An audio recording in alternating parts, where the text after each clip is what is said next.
성도 여러분 반갑습니다. 오늘은 3.1절 우리 민족이 일본의 국권을 빼앗기고 자유를 빼앗겼을 때 나라의 자유를 위해서 독립을 위해서 온 나라 모든 백성들이 한 마음으로 만세를 불렀던 대한독립 만세를 불렀던 바로 그 3.1절 기념일입니다. 역사를 잊어버리면 앞으로 똑같은 비극을 또 경험할 수도 있다는 사실을 우리는 잊지 말아야 됩니다. 그렇다고 그들을 미워하고 증오하라는 것이 아니라 잘못된 것은 잘못됐다고 지적을 하고 인정할 때 용서할 수 있는 것이지, 잘못한 것이 없다라고 말하는데 용서할 수는 없지 않겠습니까? 본인이 스스로 잘못했다고 인정을 해야지요. 그런데 일본이 아직 그런 모습들을 보이지 않고 있어서 참 많이 안타까운 마음이 있습니다. 하지만 하나님의 말씀 안에서 오늘 우리가 어떤 자세를 가지고 이웃과의 관계, 또 이웃 나라와의 관계, 우리 더 좁혀서는 개인적인 가정에서 혹은 이웃과 친구들, 이런 사람들과의 관계도 역시 같은 의미로 해석을 해야 됩니다. 모든 것이 하나님의 은혜 가운데 아름다운 열매를 맺을 수 있도록 지혜를 주시기 위해서 기도하며 그 말씀을 따라 순종할 수 있기를 간절히 바랍니다. 오늘 우리가 함께 은혜를 나눌 본문 말씀 고린도전서 9장입니다. 고린도전서 9장 15절부터 19절까지에 있는 말씀 봉독합니다. 고린도전서 9장 15절부터 19절입니다. 그러나 내가 이것을 하나도 쓰지 아니하였고 또 이 말을 쓰는 것은 내게 이같이 하여 달라는 것이 아니라 내가 차라리 죽을지언정 누구든지 내 자랑하는 것을 헛된 대로 돌리지 못하게 하리라. 내가 복음을 전할지라도 자랑할 것이 없음은 내가 부득불할 일임이라. 만일 복음을 전하지 아니하면 내게 화가 있을 것이로다. 내가 내 자의로 이것을 행하면 상을 얻으려니와 내가 자의로 아니한다 할지라도 나는 사명을 받았노라. 그런즉 내 상이 무엇이냐? 내가 복음을 전할 때에 값없이 전하고 복음으로 말미암아 내게 있는 권리를 다 쓰지 아니하는 이것이로다. 내가 모든 사람에게서 자유로우나 스스로 모든 사람에게 종이 된 것은 더 많은 사람을 얻고자 함이라. 아멘. 오늘 본문 말씀은 복음을 전하는 자들, 하나님으로부터 복음을 전하라고 말씀을 전하고 가르치라고 사명을 받은 어떤 그 지도자들이라고도 할 수 있겠지요. 특히 복음의 복음을 모든 사람들에게, 이웃들에게 전하고 하나님의 말씀을 해석하고 설명하고 가르치는 이러한 그 지도자, 교사의 입장에 있는 사람들에게 기본적으로 어떤 자세를 가지고 말씀을 전하고 가르쳐야 하느냐라고 하는 것을 자세히 가르쳐주는 그런 귀한 본문 말씀입니다. 사도 바울은 이렇게 고백을 합니다. 내가 복음을 전하지 않으면 내게 화가 있을 것임이로라. 아주 놀라운 고백이고 바울이 복음을 전하는 가장 기본적인 마음가짐입니다. 그는 복음을 전하고 말씀을 가르치는 데 있어서 어떤 대가를 바라지 않았습니다. 내가 이만큼 했으니까 인정해달라, 이런 대우를 해달라, 그런 요구를 하지 않습니다. 그저 내가 할 일을 했을 뿐이다 라고 생각을 합니다. 왜냐하면 그는 자신이 이미 복음의 빚진 자라고 생각하고 있었고 예수 그리스도로부터 생명을 빚진 자라고 본인 스스로 믿고 있었기 때문입니다. 내가 해야 할 일을 하는 것뿐이지 특별한 일을 하는 것은 아니다. 이것이 사도 바울의 고백입니다. 복음을 전하는 것은 우리 믿는 모든 사람들에게 주어진 의무라는 사실을 여러분 잊지 말아야 됩니다. 선택할 수 있는 사항이 아닙니다. 자유롭게 해도 되고 안 해도 되고 하고 싶으면 하고 하기 싫으면 하지 않아도 되는 그런 일이 아닙니다. 복음을 전하는 것은 반드시 해야 되는 일이고 안 하면 안 되는, 하지 않으면 불순종하는 일이라는 것을 여러분 잊지 말아야 됩니다. 그래서 바울은 내가 복음을 전하지 않으면 나에게 화가 미칠 것이다, 이렇게 고백을 했던 것입니다. 여러분은 어떻습니까? 오늘 얼마나 많은 이웃들에게 하나님의 말씀을, 예수 그리스도의 복음을 전했는지 오늘의 삶을 다시 한번 돌아볼 수 있기를 바랍니다. 복음을 전했다고 한다면 어떤 마음 자세로 그들에게 하나님의 말씀을 전했는지도 생각해 봐야 됩니다. 옛 글에 있듯이 하루라도 책을 읽지 않으면 입안에 가시가 돋는다 라고 했는데, 복음을 전하지 않으면 화가 미치지 않을까 두렵다, 이런 생각을 혹시 해보신 적이 없습니까? 바울은 복음을 전하지 않으면 이 사명을 나에게 맡겨주셨는데 그 사명을 감당하지 않으면 화가 미칠 것이다 라고 생각을 했었습니다. 그렇다고 우리가 사도 바울처럼 모든 것을 다 포기하고 복음 전하는 일에만 전념할 수 있도록 그렇게 다른 건 이 세상에서 일상생활, 가정이고 뭐고 다 포기하고 복음만 전해야 된다, 그런 말씀은 아니지요. 사도 바울이 받은 사명은 세계 방방곡곡을 다니면서 복음을 전하는 것이 그의 사명이었고, 오늘 우리의 삶 속에서 우리가 받은 사명은 내가 살아가는 삶의 현장에서 만나는 모든 이웃들, 친지들, 모든 사람들에게 예수님의 복음을 전하고 예수님의 사랑으로 섬기며 하나님의 나라를 이루어가는, 아름다운 천국을 이루어가는 것이 오늘 우리에게 주어진 사명입니다. 이 사명을 감당하는 것이 당연한 것이고요. 그 사명을 감당하지 않는 것이 바로 불순종입니다. 그 중에 복음을 전하는 것은 하나님이 우리에게 맡기신 사명이고 가장 기본적인 사명이고, 우리를 위해 대신 목숨을 버리신 예수 그리스도께서 맡기신 마지막 명령인 동시에 부탁이 바로 복음을 전하라는 것입니다. 성도 여러분, 예수님의 이 마지막 당부, 땅끝까지 이르러 내 증인이 되리라 말씀하시는, 복음을 전하라고 하는 말씀하시는, 내가 너에게 분부한 모든 것을 가르쳐 지키게 하라 말씀하신 예수님의 말씀에 얼마나 순종하고 있는지 우리 자신을 다시 한번 돌아볼 필요가 있습니다. 복음을 전하는 일에 있어서 다른 핑계나 조건은 필요 없습니다. 무조건 해야 되는 겁니다.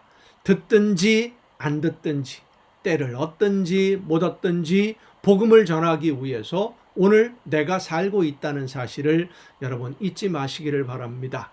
오늘 우리가 이 세상을 살아가고 있는 목적이 바로 복음을 전하는 겁니다. 예수 그리스도의 복음을. 내가 이 세상에 태어난 목적이 하나님의 자녀가 되어서 영원한 내일을 바라보며 오늘을 살고, 하나님의 자녀가 되는 이 길을 하나님이 우리에게 허락해 주셨다는 것을 세상 모든 사람들에게 전하기 위해서 내가 이 세상에 태어났다, 이 사명을 깨닫고 그 사명을 따라 오늘을 열심히 살아내는 여러분 모두가 될 수 있기를 간절히 바랍니다. 기도하시겠습니다. 오늘도 크신 사랑과 은혜로 저희들의 삶에 동행해 주시며 하나님이 기뻐하시는 일들, 특별히 복음을 전하는 일 열심히 감당할 수 있도록 인도해 주신 아버지 하나님, 성령께서 인도하시는 대로 온전히 순종함으로써 하나님이 기뻐하시는 아름다운 열매를 풍성하게 맺는 우리 모두의 복된 신앙생활이 되게 하여 주시옵소서. 이 모든 말씀을 예수님의 이름으로 기도하옵나이다. 아멘. 오늘 우리가 함께 통독할 하나님의 말씀 요한복음입니다. 요한복음은 다른 복음서들과 성격이 좀 다릅니다. 그래서 마태, 마가, 누가복음은 공관복음, 공통의 관심사를 가지고 쓰여진, 공통의 관점으로 쓰여진 복음서라고 하지만, 요한복음은 따로 떼어서 요한복음을 포함시킬 때는 사복음서라고 보통 이야기를 합니다. 요한복음의 저자인 요한은 예수님의 제자로서 예수님이 어떤 분인가에 대한 설명, 그리고 예수님이 하신 말씀들, 가르치심들, 예수님의 행적을 기록하면서 동시에 그 행동, 예수님의 행동 하나하나 혹은 예수님의 가르치심이 어떤 의미가 있는지를 해석하는 방식으로 복음서를 기록을 했습니다. 그래서 요한복음은 예수님이 세상 모든 사람들을 구원하시기 위해서 대속의 제물이 되기 위해 이 세상에 오신 하나님의 아들이시다, 제물이 되시는 하나님의 어린 양이다 라고 하는 것을 설명하는 방식으로 요한복음을 기록합니다. 요한복음은 예수님의 태어남에 대해서는 마태나 누가의 방식처럼 사람이 세상에 태어나는 것을 기록한 것이, 족보를 기록한 것이 아니라 하나님이 이 세상에 육신으로 오셨다라고 예수님을 소개를 합니다. 하나님이 오셨다. 그리고 이제 초반부부터 물이 포도주로 변하는 기적을 기록함으로 인해서 이런 기적이 예수님을 통해 나타난 것처럼 죄인인 우리가 말씀에 순종함으로 하나님의 나라에 합당한 일꾼으로 변화될 수 있다라고 하는 것을 이제 암시해주는 그런 기적의 내용들도 포함되어 있는 성경 요한복음 1장부터 함께 통독하시겠습니다. 신약 성경 요한복음 1장입니다.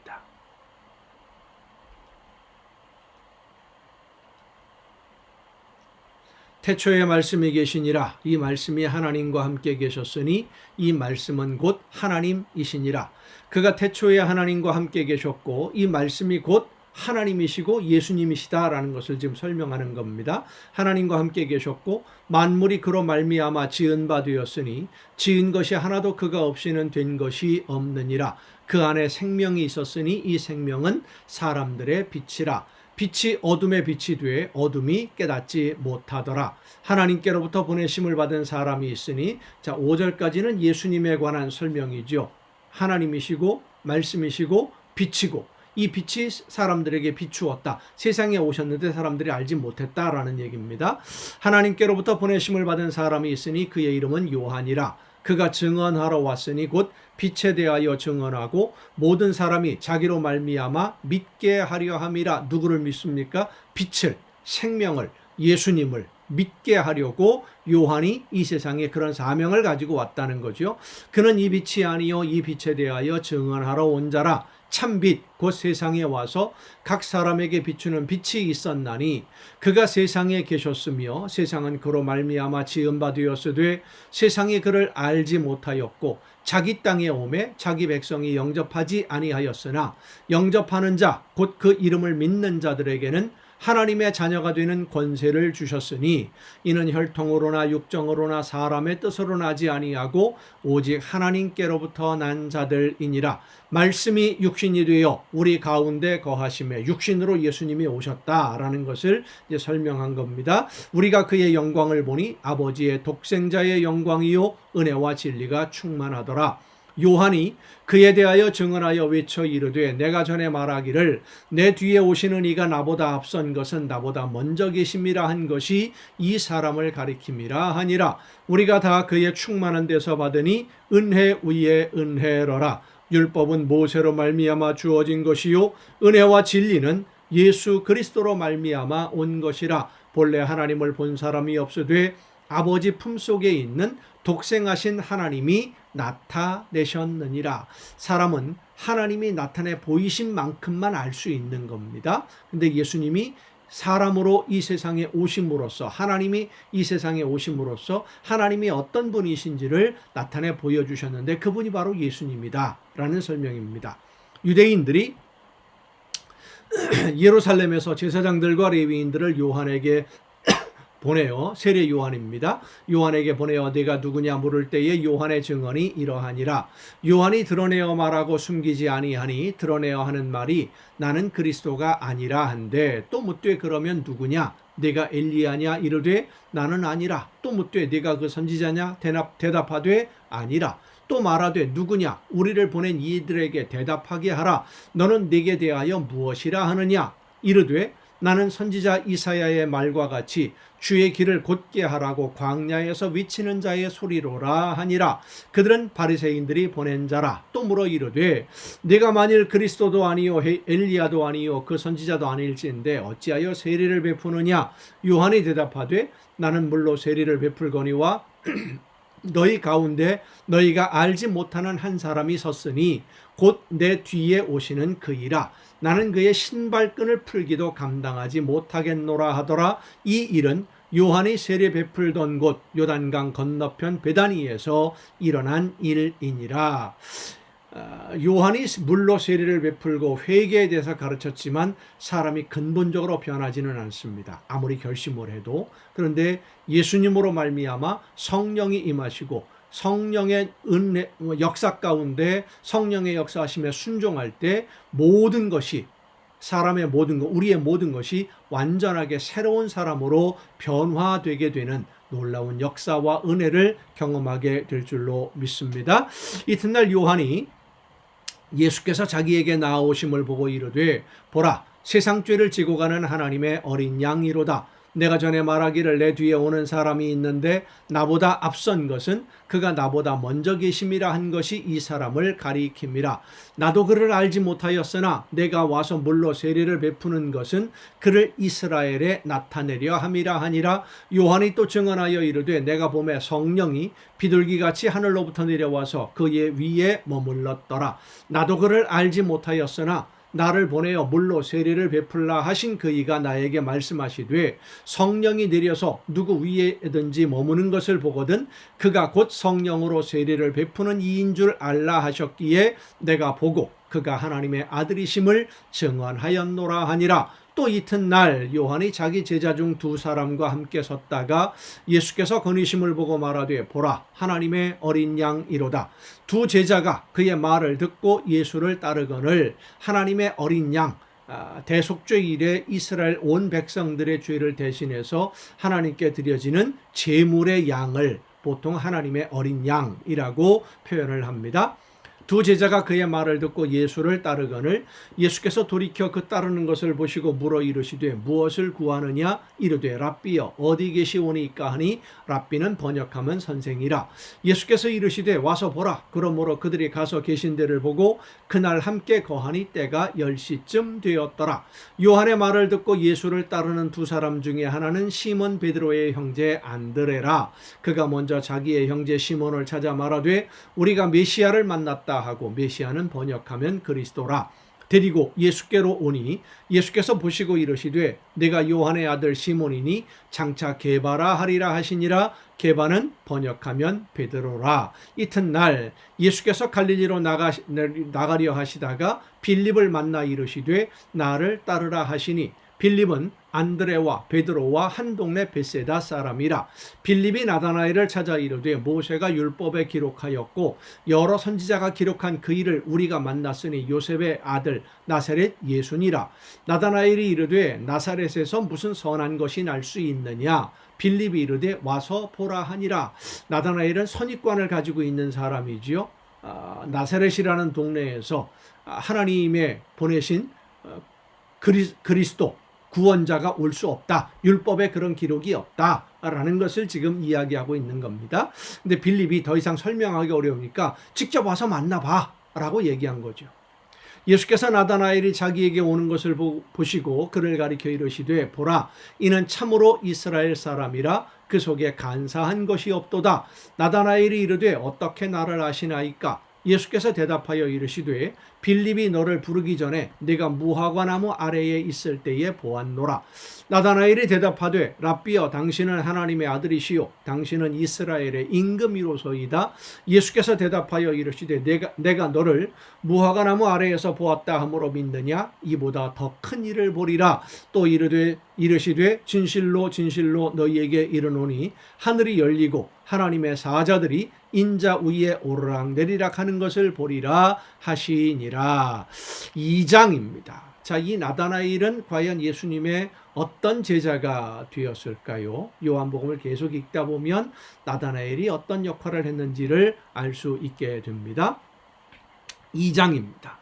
사흘째 되던 날 갈릴리 가나에 혼례가 있어 예수의 어머니도 거기 계시고 예수와 그 제자들도 혼례의 청함을 받았더니 포도주가 떨어진지라. 예수의 어머니가 예수에게 이르되 저들에게 포도주가 없다 하니, 이스라엘 백성들의 잔치하는 풍속에 대해서 늘 말씀을 드렸죠. 미리 초청을 하고 손님들이 얼마나 올지를 예상을 해서 음식을 준비하고 잔치가 되면 그분들을 다시 초청을 해서 잔치를 합니다. 그러니까 어느 정도 올 거다라고 예상을 해서 음식을 준비했는데 포도주가 부족해졌던 것입니다. 많이 왔는지 사람들이 많이 먹었는지 모르지만 잔치가 중간에 중단되게 되는 그런 위기의 상황인 겁니다. 어디 사올 데가 있는 것이 아니니까. 그 당시에 포도주는 가서 사올 수 있는 게 아닙니다. 집에서 미리 담아서 준비해야 되는 거라서. 예수께서 이르시되 여자여 나와 무슨 상관이 있나이까? 내 때가 아직 이르지 아니하였나이다. 그의 어머니가 하인들에게 이르되 너희에게 무슨 말씀을 하시든지 그대로 하라 하니라. 이것이 순종입니다. 무엇을 말씀하시든지 그대로 하라. 거기에 유대인의 정결 예식을 따라 두세 통 드는 돌 항아리 6이 놓였는지라. 예수께서 그들에게 이르시되 하인들에게죠 항아리에게 물을 채우라 하신즉 아귀까지 채우니 이제는 떠서 연회장에게 갖다 주라 하심에 갖다 주었더니, 이것은 상식적으로 할 수 있는 일이 아닙니다. 하인들에게 예수님이 말씀하시는 것 전혀 비상식적이고 할 필요가 없는 이상한 일을 시킨 거예요. 그런데 명하시는 대로 무슨 말씀을 하시든지 하라, 이 말씀을 따라서 순종한 겁니다. 연회장은 물로 된 포도주를 맛보고도 어디서 났는지 알지 못하되 물 떠온 하인들은 알더라. 순종한 사람만 기적을 체험할 수 있는 겁니다. 연회장이 신랑을 불러 말하되 사람마다 먼저 좋은 포도주를 내고 취한 후에 낮은 것을 내거늘 그대는 지금까지 좋은 포도주를 두었도다 하니라. 예수께서 이 첫 표적을 갈릴리 가나에서 행하여 그의 영광을 나타내심에 제자들이 그를 믿으니라. 그 후에 예수께서 그 어머니와 형제들과 제자들과 함께 가버나움으로 내려가셨으나 거기에 여러 날 계시지는 아니하시니라. 유대인의 유월절이 가까운지라 예수께서 예루살렘으로 올라가셨더니 성전 안에서 소와 양과 비둘기 파는 사람들과 돈 바꾸는 사람들이 앉아 있는 것을 보시고 노끈으로 채찍을 만드사 양이나 소를 다 성전에서 내쫓으시고 돈 바꾸는 사람들의 돈을 쏟으시며 상을 엎으시고 비둘기 파는 사람들에게 이르시되 이것을 여기서 가져가라. 내 아버지의 집으로 장사하는 집을 만들지 말라 하시니, 제자들이 성경 말씀에 주의 전을 사모하는 열심이 나를 삼키리라 한 것을 기억하더라. 이에 유대인들이 대답하여 예수께 말하기를 내가 이런 일을 행하니 무슨 표적을 우리에게 보이겠느냐. 예수께서 대답하여 이르시되 너희가 이 성전을 헐라 내가 사흘 동안에 일으키리라. 유대인들이 이르되 이 성전은 46년 동안에 지었거늘 내가 3일 동안에 일으키겠느냐 하더라. 그러나 예수는 성전된 자기 육체를 가리켜 말씀하신 것이라. 이렇게 그 요한복음에는 예수님이 말씀하신 것에 대한 해석, 예수님의 행동에 대한 해석, 설명, 이런 것들이 상당히 많이 이런 내용들이 기록되어 있습니다.